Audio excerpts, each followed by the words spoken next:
అందరికి నమస్కారం. నిన్న పాకిస్తాన్ వర్సెస్ యూఎస్ఏ మ్యాచ్ అయితే చూసాం మనం. సో దాంట్లో ఆల్రెడీ పాకిస్తాన్కి ఒక షాక్ అయితే తగిలింది.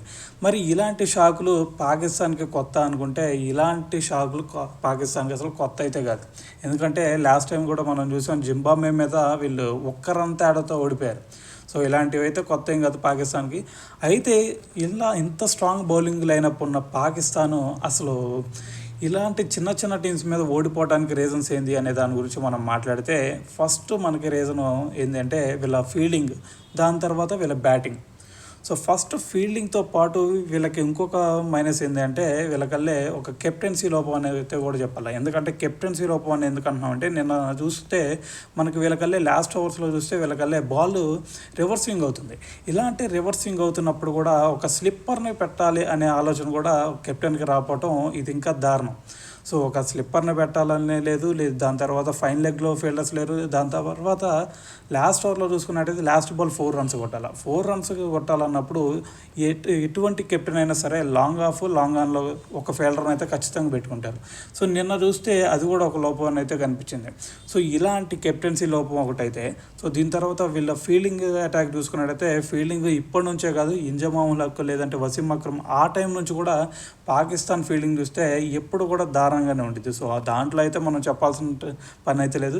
సో ఎప్పటి నుంచి కూడా ఫీల్డింగ్ సరిగ్గా లేకపోయినా సరే అంతకుముందు నుంచి కూడా వీళ్ళు మ్యాచ్లు గెలుస్తూనే వచ్చారు.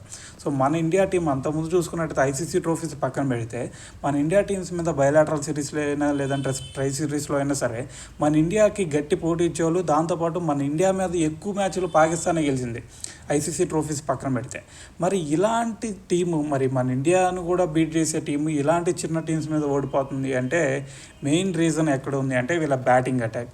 సో ఎందుకంటే అంతకుముందు వీళ్ళు ఇదే టీము మన ఇండియాను కూడా బీట్ చేసే టీము, మరి ఇప్పుడు ఎందుకు ఇంత లోపిస్తుంది అంటే అంతకుముందుకి ఇప్పటికి మనం కంపేర్ చేసుకున్నట్టయితే వాళ్ళకల్లే అంతకుముందు చూసుకున్నట్టయితే సయీద్ అన్వర్ లాంటి ఒక మంచి స్టార్ట్ ఇచ్చేవాళ్ళు. దాని తర్వాత సయీద్ అన్వర్ రిటైర్డ్ అయిపోయిన తర్వాత సల్మాన్ బట్ లాంటి ఒక మంచి ఇన్నింగ్స్ని బౌల్ చేసే ఒక మంచి స్టార్ట్ ఇవ్వగలిగే ఓపెనర్స్ ఉన్నారు. సో దాని తర్వాత కమ్రాన్ అక్మల్ లాంటి వీళ్ళిద్దరి మధ్య ఒక మంచి డ్యూయో ఉండేది, సల్మాన్ బట్కి అలాగే కమ్రాన్ అక్మల్కి. సో దాని తర్వాత ఇన్నింగ్స్ని బిల్డప్ చేయడానికి అంతకుముందు టైంలో అయితే ఇంజమాముల్ హక్, దాని తర్వాత మొహమ్మద్ యూసుఫ్ ఇలాంటి బ్యాట్స్మెన్స్ ఉండేవాళ్ళు. వాళ్ళు మంచి బిల్డప్ చేసేవాళ్ళు. దాని తర్వాత ఫినిషింగ్లో చూసుకున్నట్టయితే వీళ్ళకల్లే అబ్దుల్ రజాక్, దాని తర్వాత షాహిద్ అఫ్రీది ఇలాంటి ఒక పర్ఫెక్ట్ బ్యాటింగ్ లైనప్ అయితే ఉండేది. దాని తర్వాత చూసుకున్నట్టయితే వాళ్ళ ఇంజమాముల్ హక్ టైం అయిపోయిన తర్వాత వాళ్ళని రీప్లేస్ చేసే విధంగా మహమ్మద్ హఫీజ్ ఉన్నాడు, దాని తర్వాత షోయబ్ మాలిక్ ఉన్నాడు. సో ఇలాంటి వాళ్ళు మళ్ళీ రావడం జరిగింది. సో మరి వాళ్ళని రీప్లేస్ చేయడానికి ఇప్పుడైతే అంత మంచి స్ట్రాంగ్ మిడిల్ ఆర్డర్ అయితే వెలకలేదు.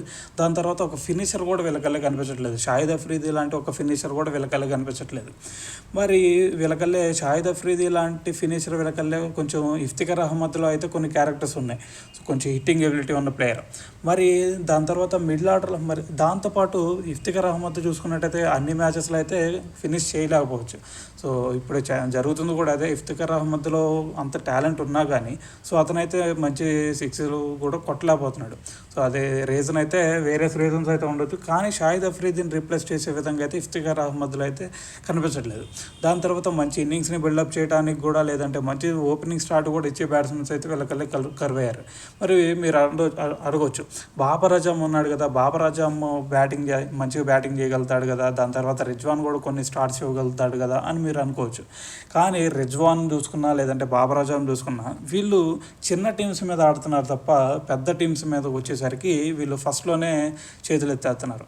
మరి ఇలాంటి సిచ్యువేషన్స్లో మరి ఏ టీం అయినా సరే ఎంత మంచి బౌలింగ్ అటాక్ ఉన్నా, మహమ్మద్ అమీర్ని తీసుకొచ్చారు ఇప్పుడు, దాని తర్వాత ఇమాద్ వసీం తీసుకొచ్చారు, దాని తర్వాత వీళ్ళకల్లే షాహిన్ షా అఫ్రీది ఉన్నాడు, నదీం షా ఉన్నాడు, హారిస్ రౌఫ్ ఉన్నాడు. ఇలాంటి బౌలింగ్ అటాక్ ఏ టీంలో కూడా ఉండదు. మరి ఇలాంటి బౌలింగ్ అటాక్ ఉన్నప్పుడు కూడా వీళ్ళకల్లే మ్యాచెస్ ఓడిపోతున్నారంటే మెయిన్ రీజన్ ఏంటి అంటే వీళ్ళకల్లే బ్యాటింగ్ అటాక్ అనేది చెప్పాలి. సో మరి ఇలాంటి బ్యాటింగ్ అటాక్ ఉన్నంతకాలం ఖచ్చితంగా వీళ్ళకైతే ఇలాంటి స్ట్రగుల్స్ అయితే తప్పని అయితే చెప్పాలి. చిన్న టీమ్స్ ఈ మనం నిన్న చూసుకున్నట్టయితే యూఎస్ఏ మీద మాత్రమే ఓడిపోయారు. ఇంకా రాను ఇంకా ఇంతకంటే చిన్న టీమ్స్ మీద ఓడిపోయినా కానీ ఆశ్చర్యపోవాల్సిన అవసరం లేదు. ఎందుకంటే నిన్న ఆల్రెడీ వీళ్ళకల్లే ఫీల్డింగ్ సరిగ్గా లేదు, దాంతోపాటు బ్యాటింగ్ కూడా సరిగ్గా లేదు. సో ఇలాంటి సిచ్యువేషన్లో వీళ్ళు సూపర్ 8కి వస్తారు అనటం కూడా ఇది సూపర్ ఎయిట్కి వస్తారనేది కూడా చాలా డౌటే. ఎందుకంటే సూపర్ ఎయిట్లో యూఎస్ఏ చూసుకున్నట్టయితే నిన్న మ్యాచ్లో యూఎస్ఏ బ్యాటింగ్ చూసుకున్నట్టయితే మనం గౌస్ అలాగే మొనాంగ్ పటేల్ వీళ్ళిద్దరు బ్యాటింగ్ చేస్తున్నప్పుడు అరే ఎలాంటి బ్యాట్స్మెన్స్ రేపు మన ఇండియాను కూడా స్ట్రగుల్ చేయొచ్చు అనే ఫీలింగ్ అయితే మనకు వచ్చింది. సో దానికి ఇలాంటి టాప్ క్లాస్ బౌలర్స్ ఉన్న పాకిస్తాన్ మీద వీళ్ళు ఎంత మంచిగా ఆడతాయి, రేపు మన ఇండియా మీద కూడా ఇదే స్ట్రగుల్ చూపించరని గ్యారంటీ ఏందని అయితే ఒక టైంలో అయితే అనిపించింది ప్రతి ఒక్కరికి. సో దాని తర్వాత ఆరన్ జోన్స్ వచ్చాడు. ఆరన్ జోన్స్ కూడా వీళ్ళ మీద కౌంటర్ అటాక్ చేసి దాని తర్వాత మ్యాచ్ని అయితే లాస్ట్ ఓవర్లో 15 కొట్టాలన్నా కానీ వీళ్ళు 14 రన్స్ అయితే కొట్టారు. సో ఇలాంటి ఒక మంచి బ్యాటింగ్ అటాక్ ఉంది వీళ్ళకల్లే. మరి ఇలాంటి టీంను కూడా వీళ్ళైతే రేపు సూపర్ ఎయిట్ రావాలంటే ఇలాంటి టీమ్స్ను కూడా యూఎస్ఏను కూడా అడ్డుకొని రావాలా.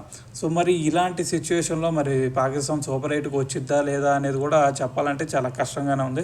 సో దీని తర్వాత ఒకవేళ పాకిస్తాన్ కనుక సూపర్ ఎయిట్కి రావాలి అంటే ఖచ్చితంగా మిగిలిన మ్యాచ్లు అన్నీ గెలవాలి. దాంతోపాటు రేపు 9th జరిగే మన ఇండియా మ్యాచ్ కూడా వీళ్ళు ఖచ్చితంగా గెలవాలి.